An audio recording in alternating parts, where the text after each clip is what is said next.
রাস্তা নয়, সাঁকো তৈরিতেও তোলা চাওয়ার অভিযোগে বিজেপির পঞ্চায়েত প্রধানের দাদাগিরিতে বন্ধ হয়ে গিয়েছে সাঁকো তৈরির কাজ।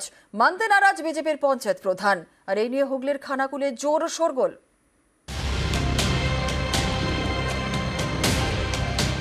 সাঁকো তৈরিতেও তোলাবাজি। হুগলির খানাকুলে চাঞ্চল্যকর অভিযোগ বিজেপির পঞ্চায়েত প্রধানের বিরুদ্ধে। অভিযোগ, তোলা না পাওয়ায় বাঁশের সাঁকো তৈরির কাজ বন্ধ করে দিয়েছেন। খানাকুলে মুন্ডেশ্বরী নদী, বর্ষায় এই নদীর জল বাড়লে নৌকা চলে, অন্য সময় সাঁকো পেরিয়ে যাতায়াত করতে হয়।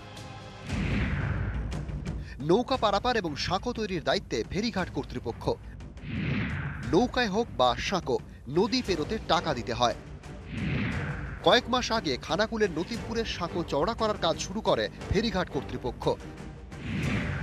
অভিযোগ, এই নদী পারাপার থেকে যে টাকা ওঠে তার ভাগ চান বিজেপির পঞ্চায়েত প্রধান। এতে রাজি না হওয়ায় বিজেপির পঞ্চায়েত প্রধান সাঁকো তৈরির কাজই বন্ধ করে দেন বলে অভিযোগ। প্রধান সাহেব বললেন আমাদের এখানে ঘাটের শেয়ার দিতে হবে।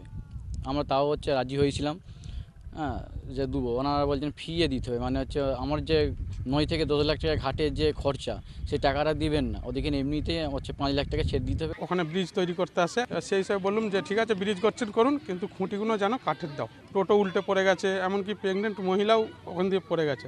সেই হিসাবে আমি পরিষেবা মানুষের দেওয়ার জন্যই আমি এই বার্তা নিয়ে ওদের কাছে গেছিলাম, তাই জন্য আমার জন্য মিথ্যা অভিযোগ করছে। সুশান্ত ঘোষ সমস্ত জায়গায় কাটমানি খাওয়ার জন্যে উদ্গ্রীব। তাই একজন নির্দিষ্টভাবে যিনি টেন্ডার পেয়েছেন তিনি কাজ করছিলেন এবং করেও ছিলেন। ওই সুশান্ত ঘোষ ওই প্রধানদেরকে সামনে নিয়ে এসে এইসব চব্য করছে। প্রায় 1 কোটি টাকার উপর ইনকাম করে তৃণমূলের নেতারা। তাহলে বলেছে এত টাকায় যখন আপনারা ইনকাম করছেন, অত অল্প টাকায় ডাক নিচ্ছেন, তাহলে বাকি টাকায় আপনারা ভালো করে সুন্দরভাবে কাঠের ব্রিজ তৈরি করুন। মাছের ব্রিজ তৈরি করে আপনারা কোটি টাকা কামাবেন, এটা কখনোই হতে পারে না। খানাকুলের নতিবপুরের বেশ কয়েকটি গ্রামের বড় ভরসা এই সাঁকো। নদী পেরিয়ে সহজেই হাওড়ার উদয়নারায়ণপুরে যাওয়া যায়। সারা বছরই সাঁকোর উপরে চাপ থাকে, তাই সাঁকো চওড়া করার উদ্যোগ নেয় ফেরিঘাট কর্তৃপক্ষ। অভিযোগ, বিজেপির পঞ্চায়েত প্রধানের দাদাগিরির জেরে সেই কাজই বন্ধ।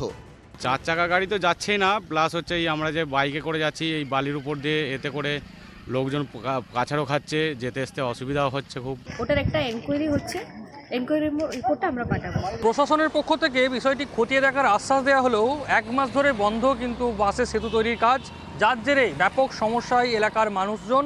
কবে হবে এই বাঁশের সেতু তৈরির কাজ, সেই দিকেই তাকিয়ে রয়েছেন স্থানীয়রা। খানাকুল থেকে বাপন সাঁতরা, নিউজ 18 বাংলা।